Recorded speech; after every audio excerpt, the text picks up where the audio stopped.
Θέλουν και πάντων των Αγίων, ελεήσει και σώσει ημάς αγαθός και φιλάνθρωπος και ελεήμων Θεός, εις το όνομα του Πατρός και του Υιού και του Αγίου Πνεύματος. Αμήν. Κύριε Αντιπεριφερειάρχα, οικοδεσπότα της ευλογημένης αυτής συνάξεως, κυρία Βουλευτή, αγαπητοί μου που σας προσεφώνησα στη Θεία Λειτουργία, κύριε Δήμαρχε Άρχους Οριστικού που σας βλέπω τώρα, κύριε πρώην Βουλευτά, κύριε εκπρόσωπε των ομογενών, των αποστράτων, όταν λέμε των εστόλων, όχι σωμάτων ασφαλής, των εστόλων είναι πιο σωστό, της αντιπολιτεύσεως. Άμα ξεχάσω καν, με σηκώσει το χέρι. Είπα, κύριε Βουλευτή, σας είπα. Ξέρω. Λοιπόν, θέλω να πω ότι η πίτα που κόψαμε έχει ένα στρογγυλό σχήμα. Η πίτα που κόψαμε στην Μητρόπολη, έτσι έτυχε, δεν ήταν κανονισμένη, ήταν τετράγωνη. Θέλω να πω ότι αυτά τα δύο νομίζω μας χρειάζονται ως κοινωνία. Δηλαδή, το τετράγωνο συμβολίζει πολλές φορές τη λογική.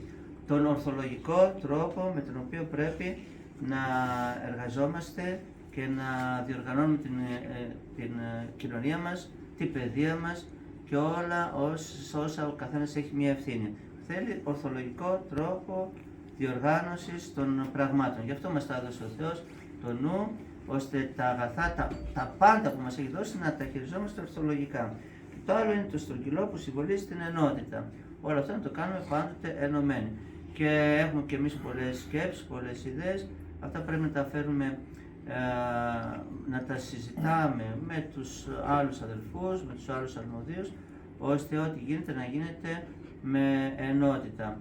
Βεβαίως και να δεχόμαστε όταν κάποιος έχει μια ιδέα καλύτερη από τη δική μας ή που είναι θα τελεσφορήσει καλύτερα από τη δική μας, τότε να τη δεχόμαστε. Άρα λοιπόν ορθολογική οργάνωση και ενότητα, νομίζω από μένα τουλάχιστον, είναι οι δύο ευχές που έδωσα πέρα από αυτές που σας είπα στην Εκκλησία, και βεβαίως και ένα μεγάλο ευχαριστώ για τη συνεργασία την οποία έχετε και για την αγάπη και το σεβασμό και τη τιμή την οποία δείχνετε στη Μητρόπολη, στην Εκκλησία μας και προσωπικά σε μένα, όλοι, τουλάχιστον εσείς που βρίσκεστε εδώ παρόν σε αυτή την πρώτη σύναξη και την πρώτη βασιλόπιτα, την πρώτη πολιτική βασιλόπιτα, να το πω έτσι, της χρονιάς. Ευχαριστώ πολύ.